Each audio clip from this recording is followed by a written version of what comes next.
sant yàlla.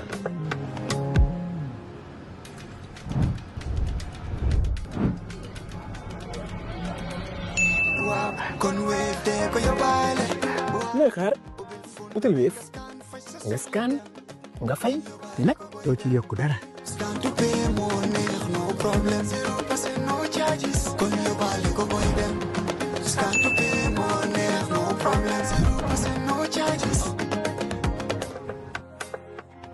Jar Oil, the company, have filling stations across the country, and our rates are relatively cheaper than anyone else across the country. Jar Oil is the biggest producer and distributor of cement in the country with the most competitive prices in the market. If you're an entrepreneur and your business is not yet registered, if you're looking to grow your registered business, or you're an accomplished professional, our Elevate program supports you with access to finance, access to markets, access to capacity building. Sign up now or refer a friend at ecobank.com/elevate. Elevate by EcoBank. A better way, a better Africa. I know Lot 4 is important to MoHERST and the government of the Gambia, but before you tell us what it entails, walk us through the previous lots. Before Lot 4, there was Lot 3. Before 3, there was 2. Before 2, there was 1. That one is UTG, because the first one I was talking about was USET. USET, yes. Okay, and UTG, we had Lot 1, and before that, you just need to remember, just 5 years ago, UTG, we were struggling for classrooms, yes.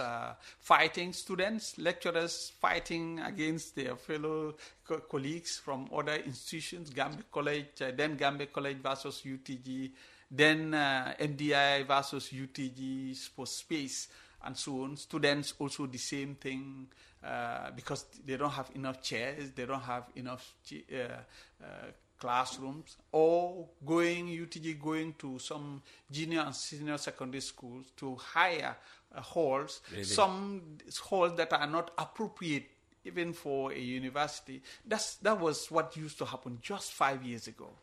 But the good thing is, all these things is over. Under the directive of His Excellency President Adama Barrow, we launched that campaign, that crusade at that time, and hence our famous statement here that the move to Faraba was irreversible. And people thought that we were joking, but it was really dear to us. We believe in that because we au fait with certain realities, the data and the amount of money being spent on that, and which many people do not know. Failure to deliver, Gambian people were going to pay more money, because the more it is delayed, the more Gambians will pay. And this is in addition to what has already been signed, because there's what they will call the escalation and whatever and so on and so forth. The contractor will come and tell you, when we signed, at this time, this was the cost. The bag of cement was costing $54. Now that is this, then you have to pay the difference. And, but this will later cost us millions of dollars. And that's why I had to push, but many people were not aware of that. So now we finally push, and Lot 1 was done, and with School of Arts and Sciences, my former school, School of Business and Public Administration, School of Education, School of ITC, the Dr. Badarjuf Library, a story building, and also some other facilities, civil work on water plant, waste management plant, and all the other logistics. Then Lot 2 was the Faculty of Law with the moot court. Now, like far better than some of your courtrooms, so sometimes you can bring your real case to our Faraba. Faculty of Law, so that we give you that space free of charge.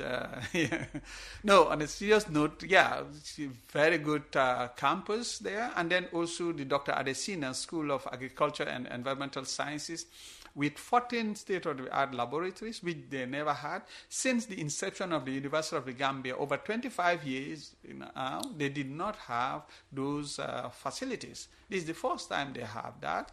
And then now the Chancery building, 7 stories, it is ready. And very soon the administration will move there. So they'll have more offices than they need now. I know maybe later when they get more offices than personnel. Yes. So they will see how they will use that. But because we are doing it for the future. Mm-hmm. And then also you have the Lot 3 that was, the foundation stone was laid by His Excellency President Barrow, that is School of Medicine, Allied Health Sciences, the $7 million School of Medicine that will have a whole story building for medicine alone, another one for nursing, another one for public health, another one for pharmacy, another one also for the biomedical sciences. Obviously, there will also be a clinic there.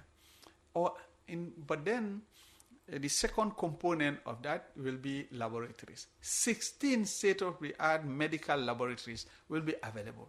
Laboratories that they never had since the inception of the School of Medicine and Allied Health Sciences. 16. And then now, on top of that, there is the capacity building component. We will be starting from next year, sending the doctors, medical doctors and medical lecturers abroad to top-notch medical, universities for specialization. So that we address the medical lacuna that we have, where people have to cross the border to go to Senegal, go to Istanbul in Turkey, or to India for treatment. Why? Because we are not having some specialization here. We are calling for medical independence. Our independence must be useful. That was the reason why we came out in 18 February 1965. Joining the others in East Africa and others, calling for Uhuru independence. And then, yet, we are in a situation where basic things, sometimes we have to get some challenges. This education must come to fix that. And that's the reason why we must invest in the capacity building of our people to get specialization in certain areas. That's number one. Number two, we're going to also run some program that we are not having here on capacity building, on some specialization, so that we will train more people. That the funding also will try to address that. That's the lot 3. And then you now have the lot 3 that we just, lot 4 that we just launched some weeks ago. That is one that will give us an auditorium, what we call a Congress hall, of 3,000 capacity, which means it will be 3 times the capacity of the Sadada Kairaba Jawara Conference Center. This will be the biggest, Banjul to Koina. And this is where now, when they have convocation, they will be using, whether it rains or not, whether there's the heat, whatever, you go there, it's well air conditioned and so on. And knowing that not all the time that they will be having programs that will contain 3,000, so it will have possibility to partition it, in 3, halls, and so that they can be having some other activities that might not necessarily demand 3,000 people. So, among other issues, you also have the School of Graduate Studies will be part of the component. You also have the sports complex. That's we will have football field, athletics, tracks, and also basketball lawn, tennis lawn, and so on. And then some places for indoor games and so on and so forth. Then now the fourth component of Lot 4 will be now a community, what we call a community square. It will be an open space with chairs and well decorated along there with some. So in Faraba you have all that space. Yes. Wow. For us, Faraba is the city, and that's why I call it Faraba is the new academic Jerusalem. Faraba is where the bell rings. Faraba is where the light shines. Faraba will be the city where you might stay for a full 1 month rather, without having needing to leave for any and so purpose. this is what some of us enjoyed abroad. If you are really interested in academia, I remember staying on campus for full 1 month, and I did not go out because I had everything inside. So the way we are envisaging Faraba, you'll have banks there, you'll have supermarkets there, and you have all those restaurants and have your own university radio station. Yes, radio and television station. Yeah. These are the why not? But these are the issues. I know also when we do that, even from our old people, they tell us that we need to slow. I said sometimes we need to know, you are paying us to sit down and drinking tea, or you are paying us to work. You need to tell us what we want. Either we deliver or we sit down. But we feel that we need to ensure that we deliver, and to deliver we must, because we cannot postpone our development. We came with that mindset even before coming to the ministry. You ask my students, they know that's my mantra at the university. We cannot postpone our development. Development is now. So that's the reason why there's this push. So it's not because we just became minister and then we started doing this. We were doing it well before becoming minister, and because that's our strong belief. Gambia must start Nyato. Okay. And of course, speaking of development, developing girl education is very important in this country. Everybody talks about it. And if you take your ministry, you've drafted regulations to increase female participation in STEM and higher education in general. So what concrete measures are being taken to ensure women and vulnerable groups are not left behind? Yeah, this is very, very important. This is also based on the fact that we've discovered that what the data is telling us. Now we have most female students finishing grade 9 and grade 12 than boys. That's what the data is showing every year now. This year it has shown for a very long time. Even this year also the same thing. More girls finishing grade 9 and grade 12 than boys. That's number one. Number two, we are also seeing that girls are outperforming boys in both grade 9 and grade 12. Compared to what used to happen 10 years ago, where system has to come up with different strategies to encourage girls' education and so on. Now, not only you are having more girls than boys, but girls are outperforming. However, when it comes to the issue of transition now to university, is the other way around. You have more boys than girls. So, and we are saying we need to take 1 second and look at the data and now come up with a solution, because a failure to do so, we are telling the girl child in the Gambia that the highest you can go is high school, and the next thing go and get married. Okay, and that will not be democratic. And the solution is to what problem? What is the problem here? No, why do we lose girls, in the transition to university? Yes, one is the patriarchal system, and we need to bring it down by coming up with different strategies to now give them scholarships. Also, because part of it is, I'm tired, I'm already, you heard, jangal fail na la benga jehal grade 9, legi jehal na. So the next thing is to pay for you, or to blackmail the girl child to say that, this one you get married or whatever, because I cannot pay. So you put them in a situation where they are forced to succumb. And I'm saying the problem is not purely educational. Yes. It's social and cultural. Yes. Yeah. That's why I said it's the patriarchal system. And we need to bring down that patriarchal weight on the female gender in our tertiary and higher education. And because, you see, since the data is showing at basic and secondary that they are outperforming the boys, it means that they have what it takes. Of course. It means that they can perform very well. Yeah. So therefore, the same strategy we used, basic and secondary education, that's what we should do and continue with them, journey with them to higher education, understanding that education is a continuum.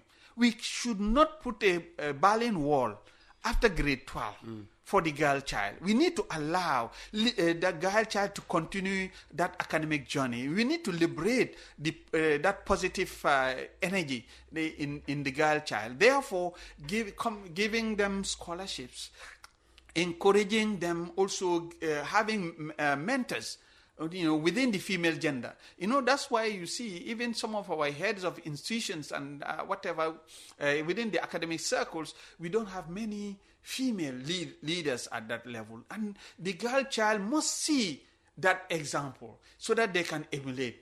And I must say, MoHERST is doing very well in that regard. Your last 2 permanent secretaries have both been women. Yes. Because, when I first came in, there was not a single female. From the director to the minister, all male, and it's not fair. It was always he. Yes. Thank God. Now it is balanced. Yeah. We have at least one.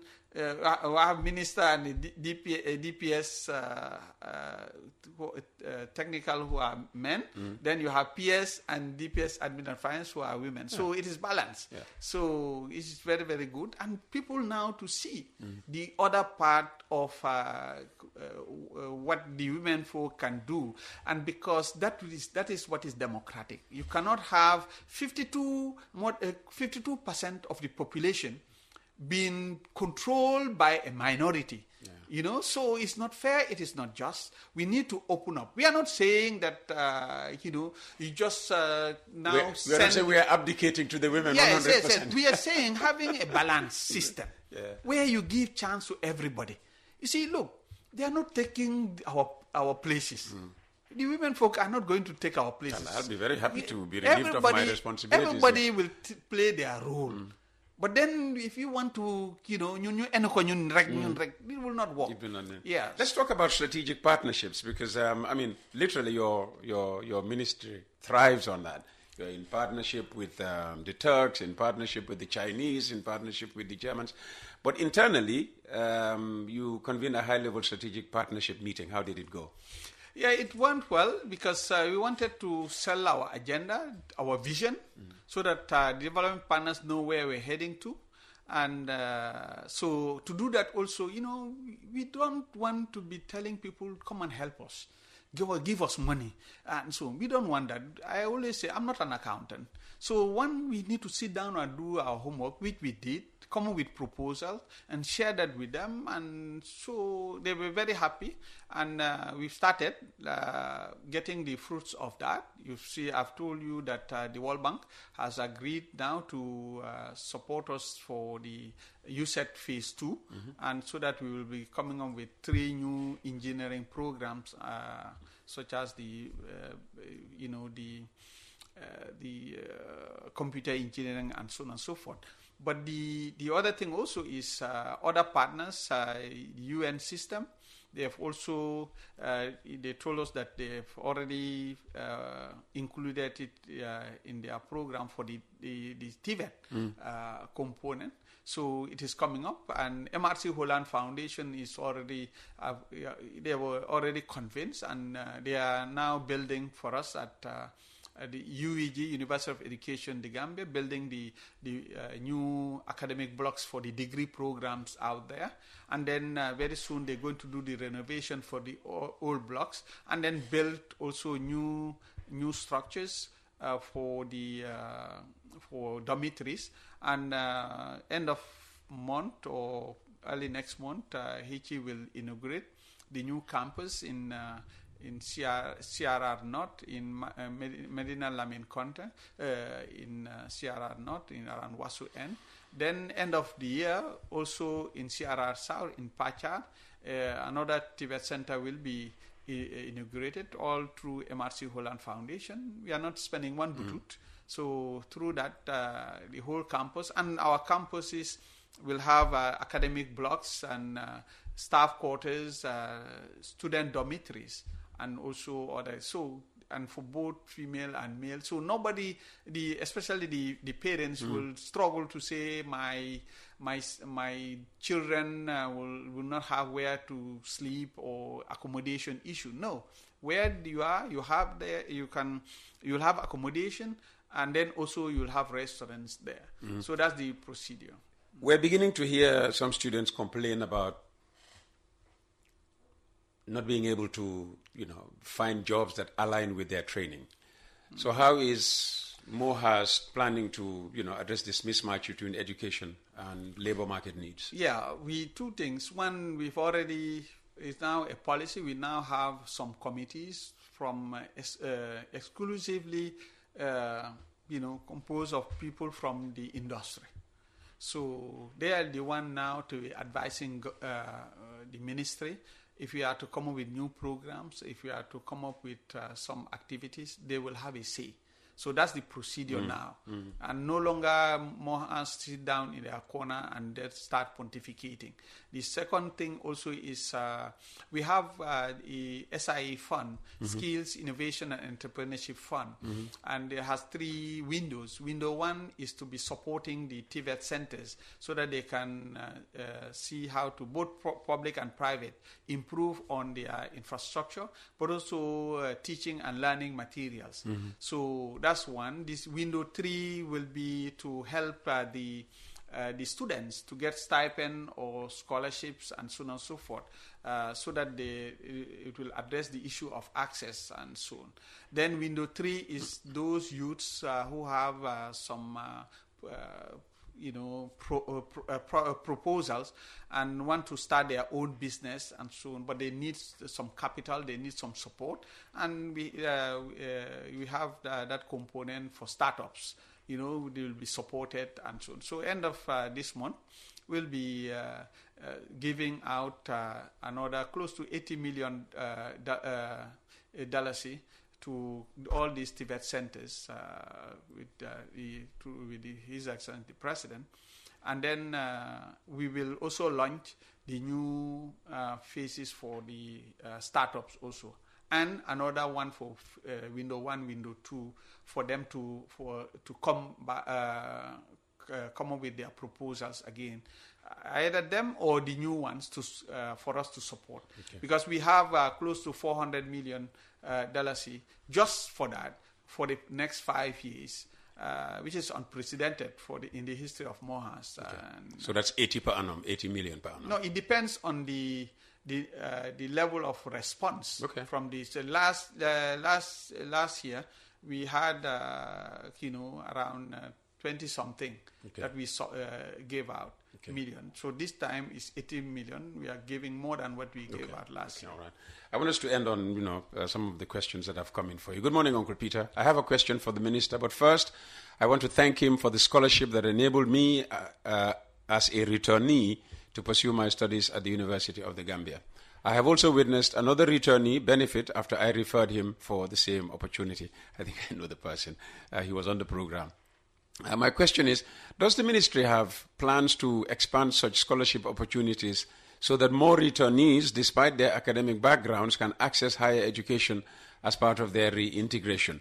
Many returnees may not have outstanding academic results due to the disruption caused by irregular migration, yet they possess a strong commitment to learn, rebuild their lives, and contribute meaningfully to national development. Is the ministry considering more flexible pathways that recognize the potential while helping to reduce irregular migration through education? This is from Modu Sise, Backway Survivor.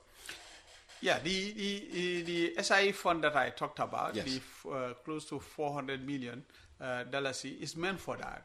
And that's why the window 3 is to support those who are in the TVET areas, because not everybody will go into universities. So we do support also those who are in the university. So but we also have, by the way, the student revolving loan scheme, and that will be there as an addition to support, to ensure that we give more access.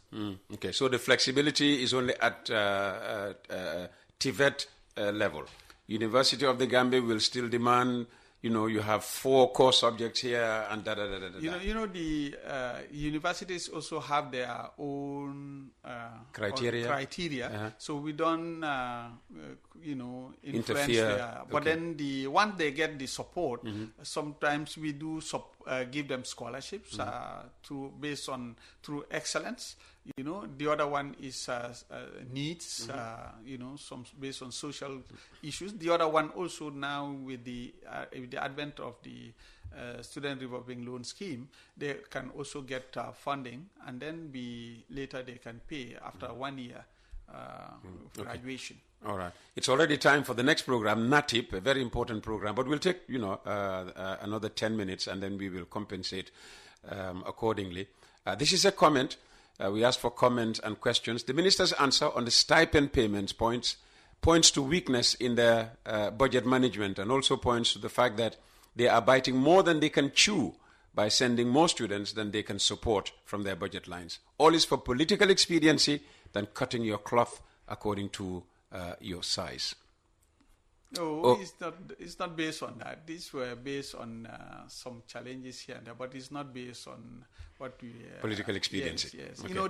The budget, sometimes even before we start, we had challenges because what we budgeted will be even less than your areas. So these are some of the issues. Okay. Good morning, Peter. Welcome the long-awaited guest for clarification, and today he's in your net. Honorable Gomez, I have a son who's a backway returnee and is interested in enrolling in your aquaculture school in Tujereng. My question is, what is the qualification for enrollment and how soon would it be in operation? 2, the recently launched Lot 4 of the UTG Faraba campus. When would work start? And we need information on the state of the School of Medicine, UTG. May God bless you from your detractors. I suppose protect, and achieve whatever your ambitions. Thank you for your inclusion of the DARAs in the mainstream education system. The guy must have summarized most of our activities in one question. But the Tibet Center in Tujereng on fisheries, we've finished the validation of the design. The consultant is from Germany. They've done the design, and we now waiting for them to send us the final copy, and then we now roll it out to get the consultant and contractor to work, because we have all the funds available to do that. So that's going to be the first time we're having such a facility in the Gambia. For UTG, School of Medicine, we've advertised for the consultant, is on. We are waiting for that to be done. And once you get the consultant, you advertise for the contractor, and so that their work is done. The money also is available. For Lot 4, the design that we've launched, this is... for that, we are yet to get the fund. The directive is for us, together with the Minister of Finance, is to go for resource mobilization. And once we get the funds, we will now do that. We hope to get it by next year. Okay. What about qualification for enrollment in the aquaculture school in Tujereng? The university, because it falls under the University of Applied Science, Engineering and Technology, they will come up with the right qualification. Oh, they haven't come up with that yet? No. Because in fact, now there's also another consultancy for the curriculum. Okay. You see, you have the curriculum for the design of the center itself. Okay. You also have a consultancy for the curriculum itself. Okay. And right now they're engaging different stakeholders, those in the industry, the fishing association, and also some specialists in fisheries, the Ministry of Fisheries, among others that they need to know, and then the private sector, so that they see, they hear from them, so that the curriculum is in line with the industry. So it's a long process yet, yes? Yes. Operation may not be anytime soon. Yes. Good morning, Uncle Peter. It's great to hear Professor Gomez talk about women representation. This is a very important conversation. It would be great to see women representation increase at cabinet level, as well as the government putting its weight behind women's rights activists who have been trying to introduce quota representation in the National Assembly. Yeah, for us, I believe some of us from higher education, we believe that by pushing for more access, you're liberating that positive energy. You won't even, because they will have a voice. They will come to the table. You do have situations where you have some women themselves will be the ones censoring themselves. Say, no, I go, it's the way they were brought up. Again, but this is why I brought up the cultural aspect. Yeah, because that's the patriarchal system that is putting them in that situation, in that confinement. And we need to liberate that. And education, as like Frederick Douglass said in his work, Narratives and Times of Frederick Douglass, said that education is the road to freedom. Once you give them education, they will never be the same again. They will ask for that voice, and they will come to the table with their contribution, and they will no longer be at the periphery. Somebody just sent a text message. What about Nari? Very important. Bring them on board. All that they need is support. Please help them. Nari would be, on the agricultural side. Are you doing anything with agriculture, and are you involving Nari? Yes, Nari is with the Ministry of Agriculture, but they do engage them for, let's say, for the other Center of Excellence on agribusiness. So they were involved before, but they work more with the Ministry of Agriculture. Okay. Yes. Okay. I'll make this the final one because it's already 6-7 minutes past 10 o'clock. Good morning, Brother Peter. I am calling you brother instead of uncle, as most people refer to you, because you are my raka, which is true. My regards to Honorable Professor, and to thank him for boldly coming out to shed light on some of the challenges facing both international and home-based students. This is from Yusufa Gomez. Thank you, Brother Yusufa. Thank you for your service and to the community. And as a development agent, we are really grateful. Keep up the good work.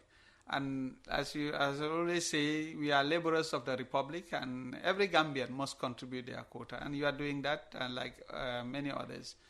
Yeah. And just finally, Prof, to wrap up our conversation, what other important message might you have, whether it's for international students, domestic students, students about to graduate and face the job market?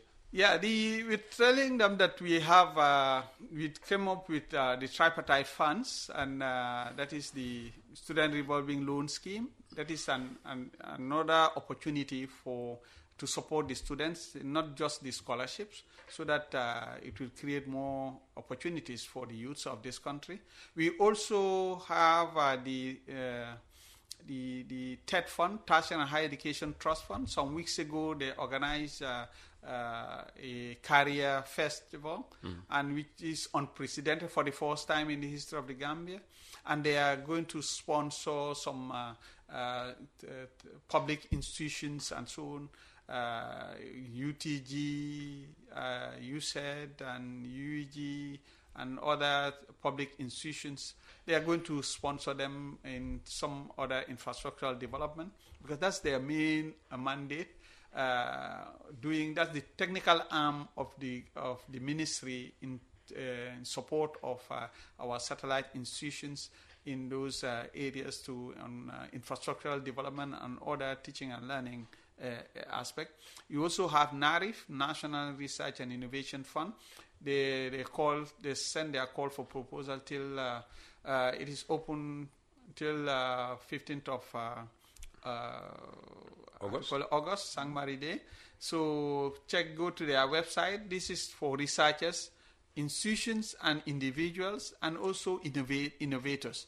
So that you submit your proposal, they will review it by a panel of experts, and they will pass judgment. And if you are lucky, they fund you. This is also a technical arm of the ministry to sponsor institutions and individuals who are into research and innovation. This is also what we've done. We also working on other projects. You've seen the internship policy is validated. We are doing the final touches now, send it to cabinet. That's the first time we had.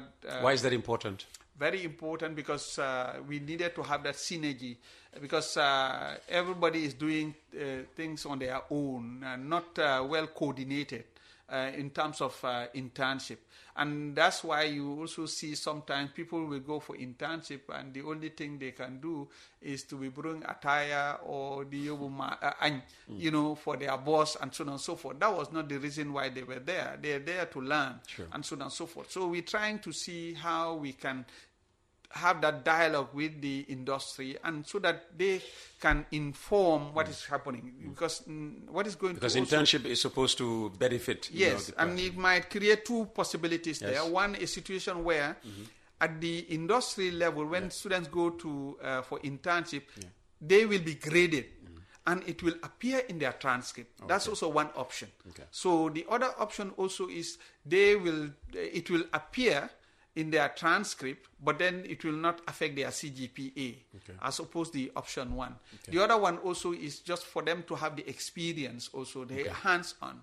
So we are also working on our STI policy. We are reviewing it, and very soon in the coming weeks, we'll do the validation, science, technology, and innovation. And also we're coming out with a bill on STI for the first time because here too, everything is by the way, that's not sexually transmitted illness. You know? Science, technology and innovation. Yes. Okay, so, but everybody is doing it in their corner. As a government, we want to now have a synergy, a strategy to promote and develop science, technology and innovation in this country. By the way, we will also, in the coming months, before the end of the year, also validate our policy, policy and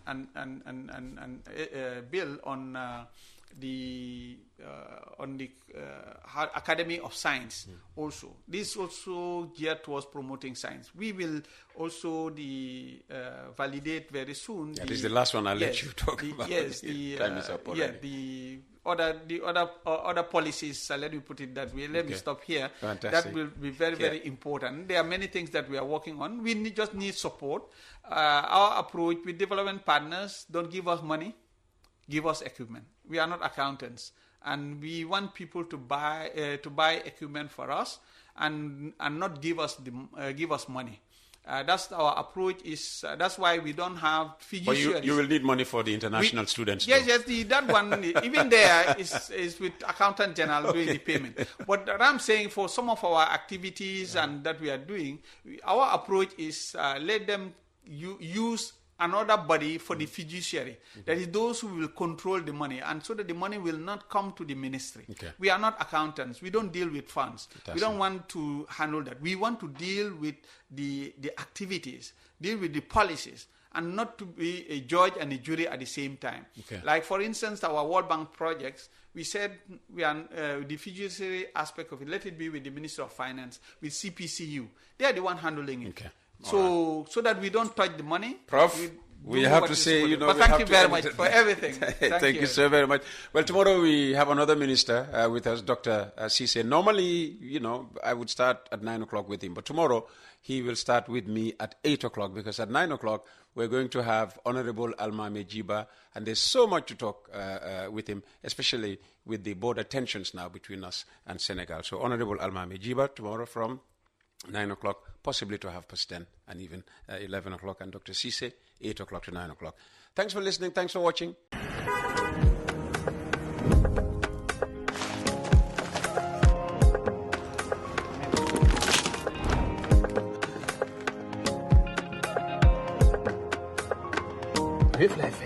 Sant Yàlla.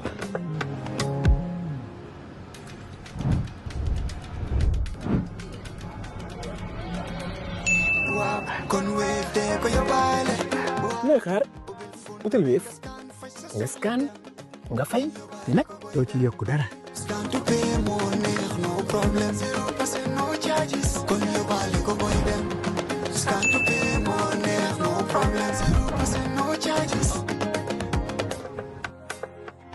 Jar Oil. The company have filling stations across the country, and our rates are relatively cheaper than anyone else across the country. Jar Oil is the biggest producer and distributor of cement in the country with the most competitive prices in the market. If you're an entrepreneur and your business is not yet registered, if you're looking to grow your registered business, or you're an accomplished professional, our Elevate program supports you with access to finance, access to markets, access to capacity building. Sign up now or refer a friend at ecobank.com/elevate. Elevate by EcoBank. A better way, a better Africa.